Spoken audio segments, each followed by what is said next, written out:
Hello everyone,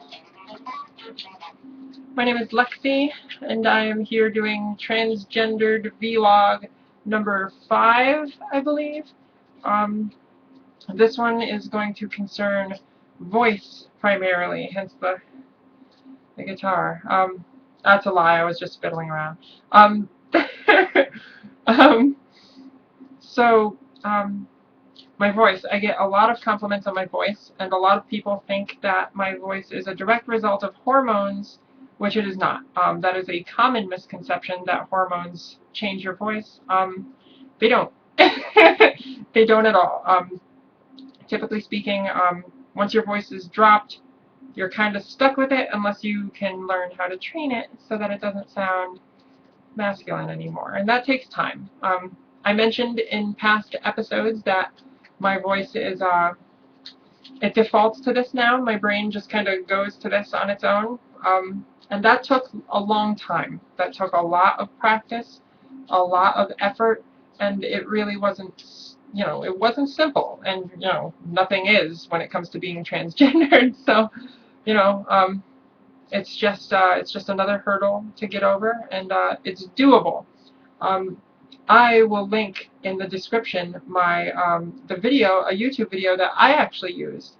Um, I forget her name. I will put it in the description though. She's incredible, and she did a series of YouTube tutorials that really helped me out because I didn't have any vocal training whatsoever to speak of, and I just went from there and then kind of tried to discover what worked for me. So. I will link those in the description, but basically the quick version is I'm going to do my male voice, or what I can of it. It doesn't sound very, I don't know, I don't even know if this is real anymore. I don't know if this is how I sounded, but here goes. Okay, alright, so this is roughly how I used to sound. I don't know if this is how I still sound, or how I actually did sound, but this is what I was stuck with. And typically speaking, when I would do my female voice, I would talk kind of in a higher tone. I do it. I can't even pretend to do it anymore. That happens. Um, it changes. My brain has just changed, so my voice fluctuates a lot. It's very difficult for me to talk like a guy again. But yeah, so basically you start with this, and you want to go into falsetto, which is the male version of female vocal range, essentially. It's what males do to sing higher. So you want to talk. I can't see. I do my girl voice. You want to talk in falsetto. This is falsetto. It's way up here as opposed to here where the male voice is. And then once you're talking in falsetto, it's a matter of squeezing your vocal cords really tightly. Like the other video tells you to do. Squeezing the vocal cords really tightly, squeezing so that you get this kind of Minnie Mouse voice.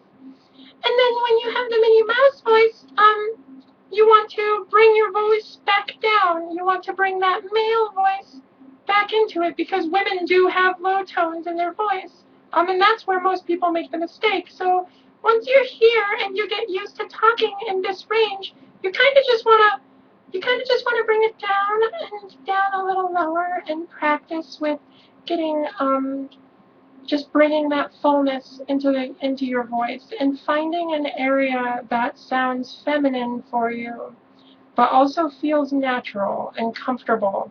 I typically talk in a slightly lower range, but like I could talk down here if I wanted and still sound fairly feminine. Pretty feminine, I think, actually.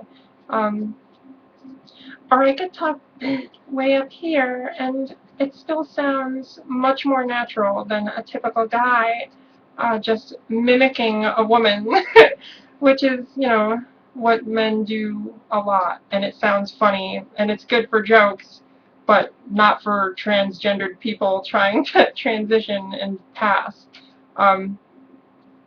So there's that. And basically you just want to keep practicing. What I did is I went on Xbox Live, or really any video game thing would work, and I used my voice in the chat rooms. And if people told me that the 12-year-old boy should get out of the room and, go home. This game's too big for an adult. Then I wasn't doing so well. But as soon as the sexist messages started pouring in, please date me, you're so hot, girls don't play Halo, and as soon as those kinds of messages started coming in, I knew I was doing a good job. So that's how I kind of found my comfort level, and once people truly knew that I was a girl over Xbox Live, then I started taking it into public and testing it with friends, and then in the general populace. And eventually, the more you practice and the more you try, the more your brain will just default to the voice. And it really works out. I will link her videos. They were great, and they really helped me out. Mine was like a quick and dirty version of hers, and she goes into a lot more detail. But that's what I did. That's my voice, and that was my process for practicing it. So yeah, I've heard trans women say that after voice practice, you won't be able to laugh in a feminine way, or cry, or shout, or cough or sneeze, which just isn't true. I can do all of those things, and I still sound like a female. It takes practice. That's all it comes down to. It just takes practice. I don't know. I'm still developing my voice. It's still hitting a point where I'm perfectly comfortable with it, and I have a consistent level. Sometimes my voice is higher than other days, but I'm getting there. And you can too. So just keep at it, keep practicing, and you'll eventually reach your goals.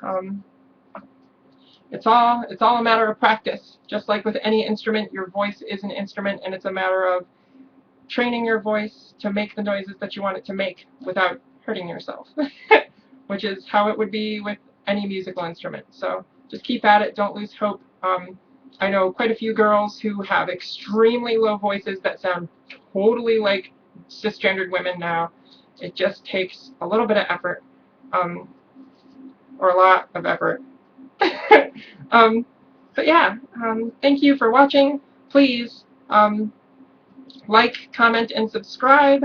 As usual, it helps me out.